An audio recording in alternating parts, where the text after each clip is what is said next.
간은 우리 몸에서 침묵의 장기라고 불립니다. 왜냐하면 간이 조금씩 손상돼도 통증이나 특별한 증상이 거의 없기 때문입니다. 그런데 이런 간이 오랫동안 손상되면 결국 간경화라는 무서운 상태로 발전하게 됩니다. 많은 분들이 간경화라고 하면 술을 많이 마신 사람들에게만 생기는 병이라고 생각하시지만 꼭 그렇지만은 않습니다. 비만, 당뇨, 고지혈증, 심지어는 바이러스성 간염 등 여러 가지 원인들이 간을 조금씩 상하게 만들고, 이 과정이 계속 쌓이면 술을 전혀 마시지 않아도 간경화가 생길 수 있습니다. 문제는 간경화가 진행되면 간이 딱딱하게 굳어서 원래의 기능을 제대로 할 수 없게 된다는 점입니다. 간은 단백질 합성, 해독 작용, 담즙 생성 등 생명 유지에 필수적인 일을 하고 있는데, 이 기능이 무너진다는 건 몸 전체가 위험해진다는 뜻입니다. 더 무서운 건 간경화는 한번 심해지면 되돌리기가 매우 어렵다는 겁니다. 하지만 다행히도 아직 초기 단계이거나 원인을 빨리 찾아내서 생활 습관을 바꾸면 충분히 진행을 늦추거나 멈출 수 있습니다. 오늘은 간경화가 무엇인지, 왜 무서운지, 그리고 어떻게 하면 막을 수 있는지까지 차근차근 알려드리겠습니다. 영상 끝까지 보시면 지금 내 간이 괜찮은지, 그리고 앞으로 어떤 관리를 해야 하는지 명확하게 알 수 있을 겁니다. 구독과 좋아요, 알림 설정을 해두시면 앞으로도 건강에 꼭 필요한 정보를 놓치지 않고 받아보실 수 있습니다. 간경화는 말 그대로 간이 굳어지는 상태를 말합니다. 정상적인 간은 부드럽고 탄력이 있어서 혈액이 원활하게 드나들며 해독 작용이나 영양소 처리 같은 중요한 일을 빠르게 해낼 수 있습니다. 하지만 간이 장기간 손상을 받으면 손상된 세포가 섬유 조직으로 대체되면서 점점 딱딱해집니다. 이 과정을 섬유화라고 하는데, 섬유화가 넓게 진행된 상태가 바로 간경화입니다. 많은 분들이 여기서 궁금해합니다. 그럼 간이 굳어지면 어떤 문제가 생기나요? 가장 큰 문제는 혈액이 간을 통과하기 힘들어진다는 점입니다. 간은 문맥이라는 큰 혈관을 통해 소화기에서 온 혈액을 받아서 독소를 걸러내고 영양소를 처리합니다.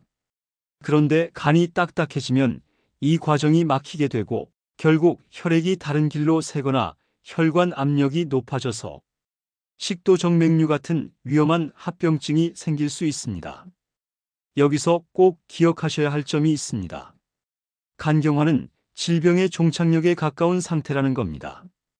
즉, 간이 오랫동안 상처를 받아서 스스로 회복할 수 있는 능력을 거의 잃어버린 상태라는 뜻입니다.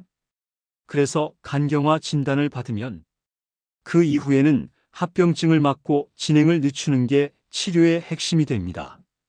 많은 분들이 간이 회복력이 좋은 장기라던데요. 라고 물으십니다. 맞습니다. 간은 일부 절제해도 다시 자라날 만큼 재생력이 뛰어납니다. 하지만 이건 손상 초기에 해당되는 이야기입니다.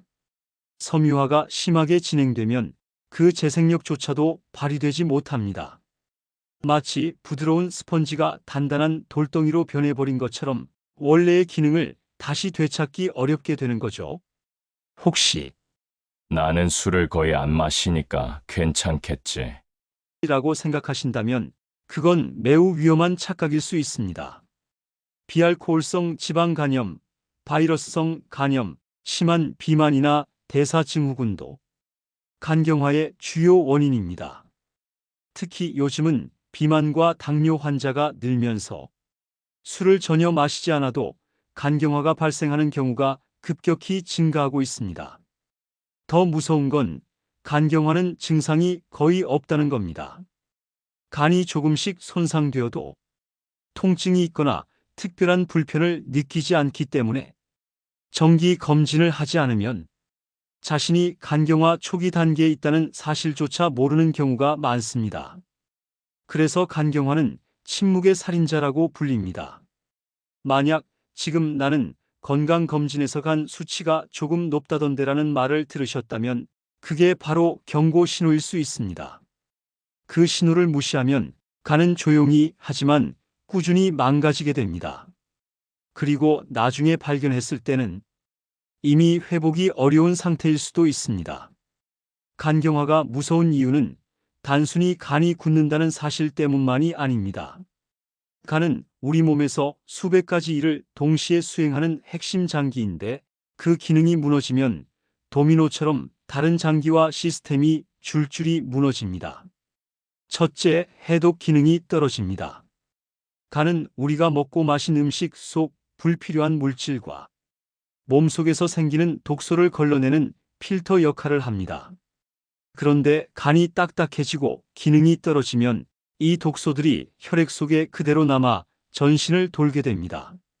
이렇게 되면 두통, 피로, 집중력 저하가 나타나고 심하면 뇌 기능에까지 영향을 줘 간성 혼수라는 위험한 상태로 이어질 수 있습니다. 둘째, 혈액순환에 문제가 생깁니다. 간이 굳으면 혈액이 원활하게 통과하지 못해 간문맥의 압력이 비정상적으로 높아집니다. 이걸 문맥압 항진증이라고 부르는데 이 상태가 되면 식도나 위의 정맥이 비정상적으로 부풀어 작은 자극에도 쉽게 터질 수 있습니다. 실제로 식도 정맥류 출혈은 간경화 환자의 사망 원인 중 하나입니다. 셋째, 간경화는 면역력에도 직격탄을 날립니다. 간은 면역세포를 활성화시키고 바이러스나 세균에 맞서 싸울 준비를 하는 장기이기도 합니다. 그런데 간경화로 기능이 떨어지면 감염에 훨씬 취약해집니다. 감기 같은 가벼운 질환이 폐렴으로 번지거나 복수의 세균이 감염되어 복막염이 생기는 등 치명적인 상황이 벌어질 수 있습니다. 넷째, 간경화는 다른 중증 질환의 출발점이 됩니다. 그 중에서도 가장 대표적인 것이 간암입니다.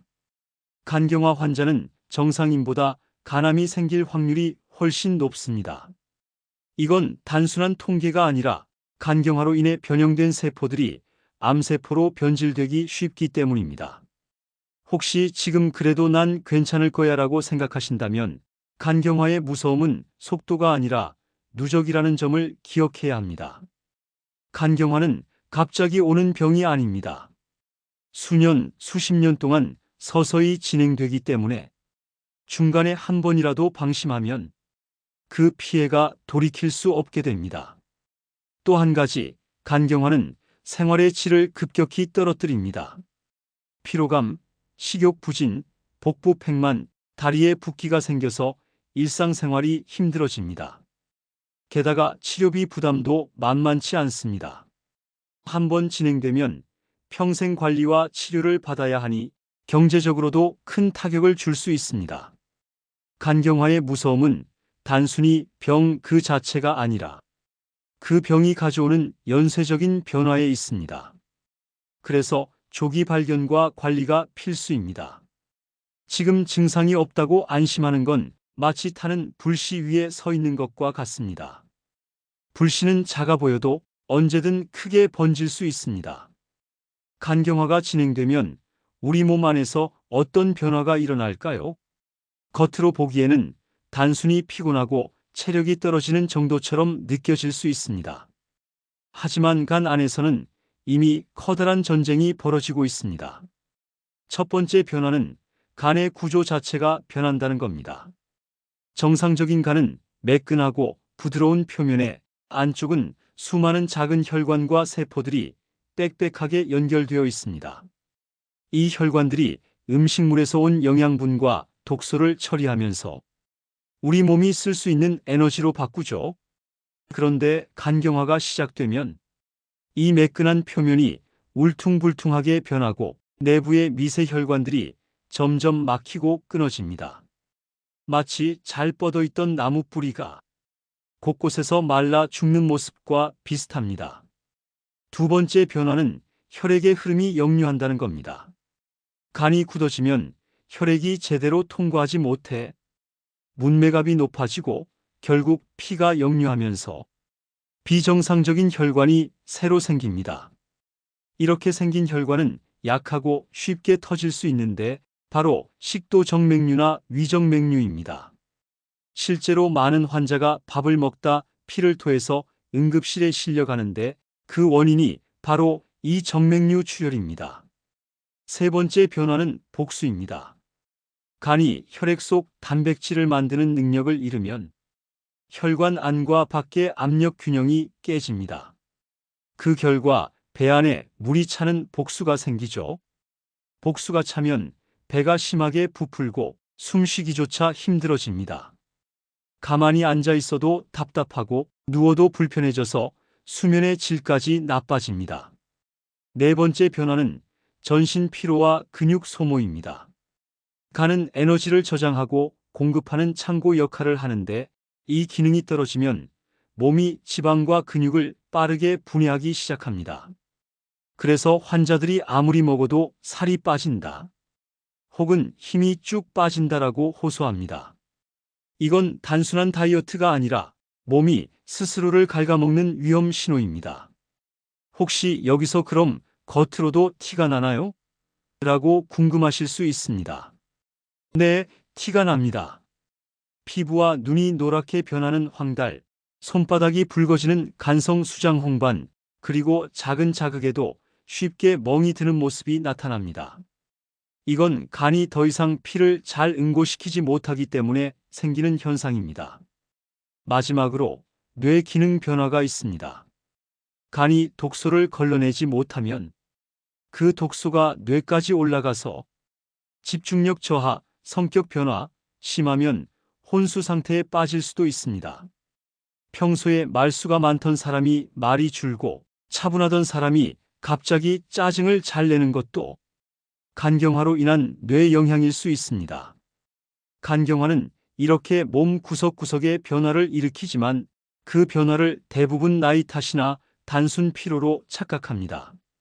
그래서 정기검진과 혈액검사, 초음파 검사가 필수입니다.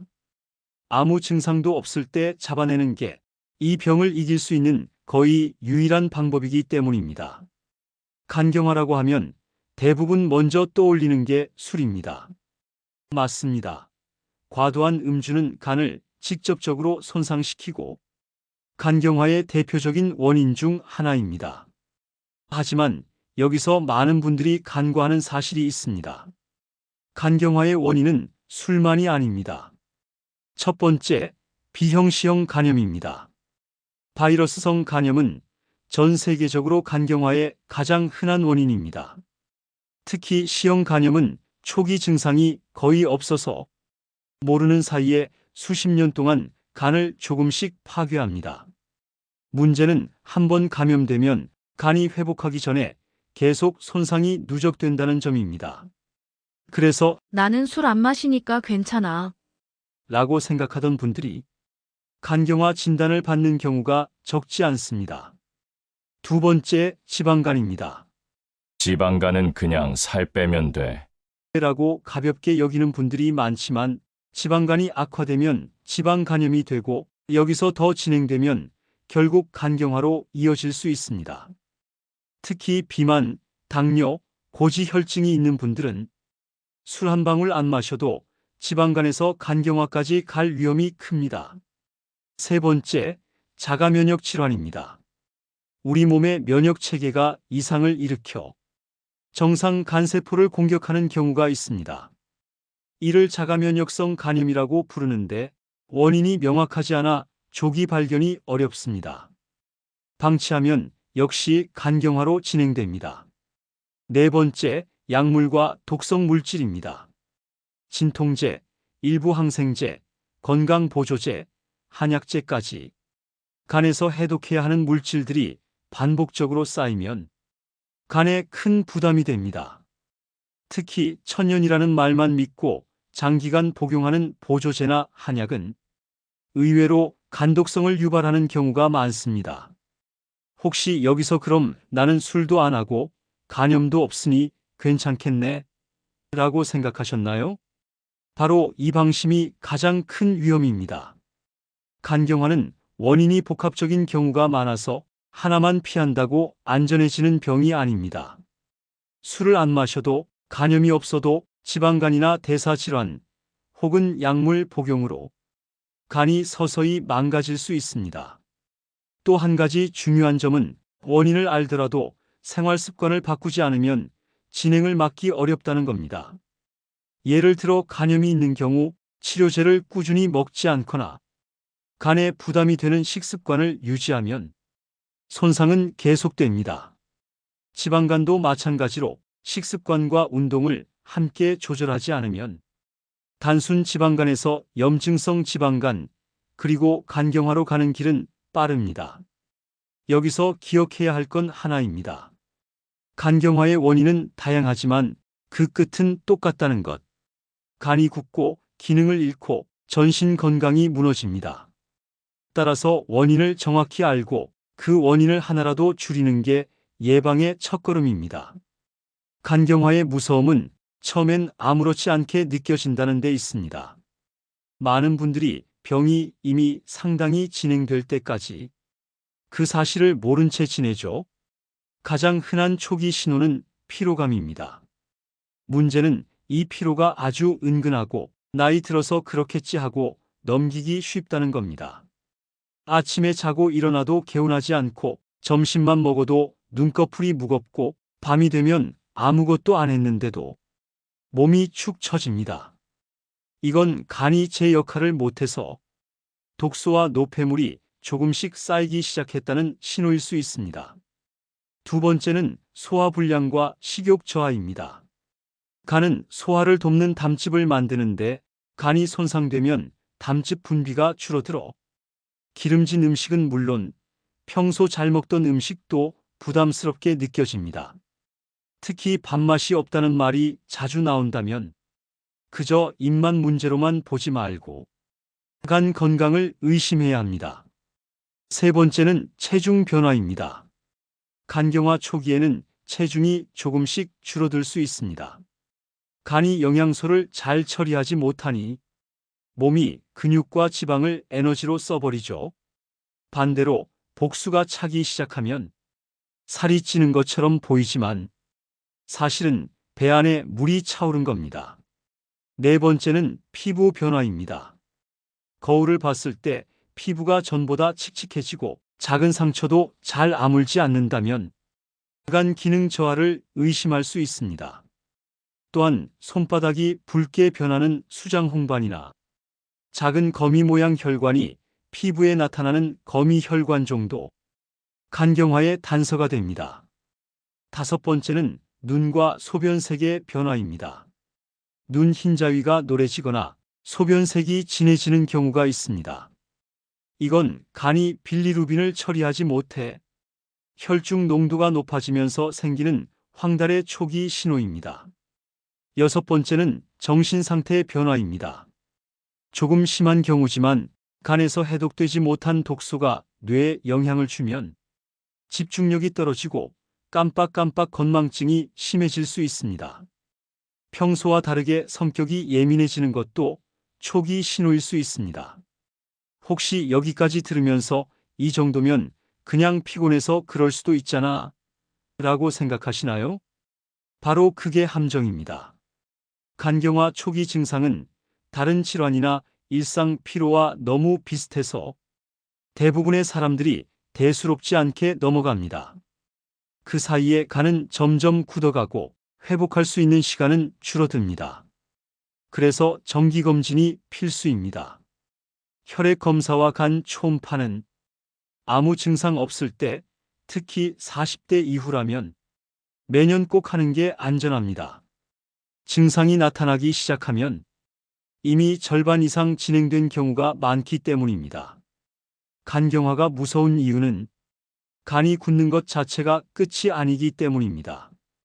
간이 손상되면 그 영향은 온몸으로 퍼지고 심각한 합병증들이 연달아 찾아옵니다. 첫 번째, 복수입니다. 간경화로 간의 혈액 흐름이 막히면 복부에 체액이 차기 시작합니다.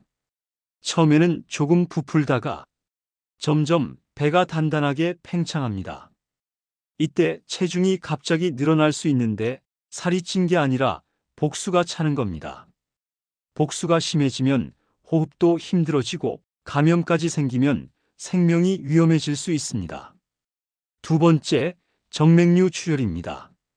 간경화로 문맥압이 올라가면 식도나 위 주변의 혈관이 부풀어 오릅니다. 이게 식도 정맥류인데 문제는 혈관벽이 얇아서 조금만 압력이 높아져도 터져버린다는 겁니다. 출혈이 시작되면 갑자기 피를 토하거나 변이 새까매지고 의식을 잃을 수도 있습니다. 이건 응급 상황이라 제때 막지 않으면 치명적입니다. 세 번째, 간성 뇌병증입니다. 간이 독소를 해독하지 못하면 그 독소가 그대로 뇌로 갑니다. 이때 기억력이 급격히 떨어지고 말이 어눌해지며 심하면 의식이 흐려집니다. 처음에는 단순 건망증처럼 보이지만 사실은 뇌가 독소에 중독되는 무서운 상황입니다. 네 번째, 간암입니다. 간경화 환자는 정상인보다 간암 발생 위험이 10배 이상 높습니다. 간세포가 반복적으로 손상되고 재생되는 과정에서 돌연변이가 생겨 암으로 변하는 것이죠. 그래서 간경화 환자에게는 정기적인 간암 검진이 반드시 권고됩니다. 간암은 조기 발견이 어렵고 진행이 빠르기 때문에 간경화와 함께 나타나면 예후가 매우 나쁩니다. 다섯 번째, 전신합병증입니다. 간은 단순히 해독만 하는 기관이 아닙니다. 단백질, 호르몬, 면역에 관련된 중요한 역할을 합니다. 간경화가 진행되면 근육이 빠르게 소실돼 심한 근감소증이 나타나고 감염에 쉽게 노출됩니다. 또한 혈액응고 인자가 줄어들어 사소한 상처에도 출혈이 멈추지 않을 수 있습니다. 혹시 지금 그럼 이렇게 진행되면 방법이 없나요? 라고 걱정이 되실 겁니다. 맞습니다. 간경화가 심하게 진행되면 간이식을 제외한 치료가 사실상 어렵습니다. 그래서 합병증이 생기기 전에 막는 것이 가장 중요한 이유입니다. 여기서 꼭 기억하셔야 할 건 간경화는 한번 시작되면 멈추기 힘들지만 아직 늦지 않았다면 진행 속도를 늦추고 합병증을 예방할 수 있다는 점입니다. 그 시작은 원인 관리와 생활 습관 개선입니다. 간경화를 막는 가장 좋은 방법은 간을 아프게 만드는 원인을 피하고 간이 스스로 회복할 시간을 주는 생활을 하는 것입니다. 거창한 방법이 아니라 하루하루의 작은 습관이 쌓여 간을 지키게 됩니다. 첫 번째, 음주 절제입니다. 간 손상의 가장 큰 원인 중 하나가 술입니다. 알코올은 간에서 분해되면서 간세포를 손상시키고 염증을 일으킵니다. 가끔 한 잔은 괜찮다고 생각할 수 있지만 간은 매번 손상을 입고 회복을 반복하다 결국 굳어버립니다. 특히 간 수치가 한 번이라도 높게 나온 적이 있다면 단 한 잔이라도 조심하는 게 좋습니다. 두 번째, 균형 잡힌 식사입니다. 기름진 음식, 가공식품, 당분이 많은 간식은 지방간을 만들고 결국 간경화로 이어질 수 있습니다. 대신 채소, 단백질, 통곡물, 건강한 지방을 골고루 먹어야 합니다. 특히 콩, 두부, 생선은 간에 좋은 단백질 공급원이고 브로콜리나 시금치는 간 해독 효소를 돕습니다. 세 번째, 체중 관리입니다. 비만은 지방간의 주요 원인입니다. 체중이 늘면 간에도 지방이 쌓이고 그 지방이 염증을 일으켜 간을 손상시킵니다. 갑작스러운 다이어트보다 주 0.5에서 1kg 정도의 완만한 체중 감량이 안전합니다. 네 번째, 규칙적인 운동입니다. 운동은 지방간을 줄이고 혈액순환과 대사를 개선해 간이 더 효율적으로 일하게 돕습니다. 하루 30분 빠르게 걷기만 해도 간 건강에 큰 도움이 됩니다. 단, 무리한 운동은 피로를 쌓아 오히려 회복을 방해할 수 있으니 꾸준하고 부담 없는 강도로 하는 게 핵심입니다. 5번째, 간에 부담 주는 약물 보조제 주의입니다. 진통제나 일부 한약, 건강보조식품 중에는 간에 부담을 주는 성분이 있습니다. 특히 아세트아미노펜 성분은 과다 복용 시 급성간 손상을 일으킬 수 있습니다. 약을 오래 먹어야 하는 경우라면 반드시 의사와 상의해야 합니다. 6번째, 정기검진입니다. 아무 증상이 없더라도 혈액 검사와 간 초음파를 통해 간 상태를 주기적으로 확인하는 것이 중요합니다. 간은 신호를 늦게 보내기 때문에 조기 발견이 사실상 유일한 안전망입니다. 마지막으로 스트레스 관리와 충분한 수면입니다. 스트레스 호르몬은 염증 반응을 촉진하고 간세포 재생을 방해합니다. 또한 수면이 부족하면 간의 회복 시간이 줄어듭니다. 하루 7시간 이상의 숙면이 간 건강을 지키는 데 큰 역할을 합니다. 혹시 지금 이걸 다 지키기 어렵다라고 생각하실 수 있습니다. 하지만 간경화는 한 번 오면 되돌리기 어렵습니다. 작은 습관 하나라도 시작하는 것이 아무것도 하지 않는 것보다 훨씬 낫습니다. 오늘부터 단 한 가지라도 바꾸면 간은 분명히 반응합니다. 간경화는 조용히 그리고 오랫동안 우리 몸을 무너뜨리는 병입니다. 처음에는 아무런 신호가 없어서 많은 분들이 뒤늦게 알게 됩니다. 하지만 이미 손상이 시작됐다면 시간을 되돌릴 수는 없습니다. 그렇기에 조기 발견과 생활 습관 관리가 무엇보다 중요합니다. 간은 침묵의 장기입니다. 수년 동안 묵묵히 버티다가 한계가 오면 갑자기 무너집니다. 그 순간 우리가 할 수 있는 건 많지 않습니다. 그래서 지금이 바로 간을 지키기 위해 움직여야 할 때입니다. 혹시 오늘 영상에서 들으신 내용 중 이건 나랑 상관없는 얘기야 라고 느끼셨다면 한 번만 더 생각해 보셨으면 합니다. 간은 잘못된 생활 습관, 술, 비만, 바이러스, 약물 등 누구에게나 손상될 가능성이 있습니다. 한 번의 방심이 평생을 바꿀 수 있습니다. 여러분, 간경화는 예방이 가능합니다. 작은 실천이 쌓이면 간은 다시 건강을 되찾을 힘을 가집니다. 오늘 당장 술잔을 내려놓고 식단을 바꾸고 정기검진을 예약하세요. 그 한 걸음이 여러분의 간을 지킬 수 있습니다. 그리고 다음 영상에서는 간경화보다 한층 더 무서운 간암에 대해 이야기하겠습니다. 간암은 조용히 자라고 발견되면 이미 늦은 경우가 많습니다. 하지만 방법은 있습니다. 그 이야기를 꼭 전해드리겠습니다.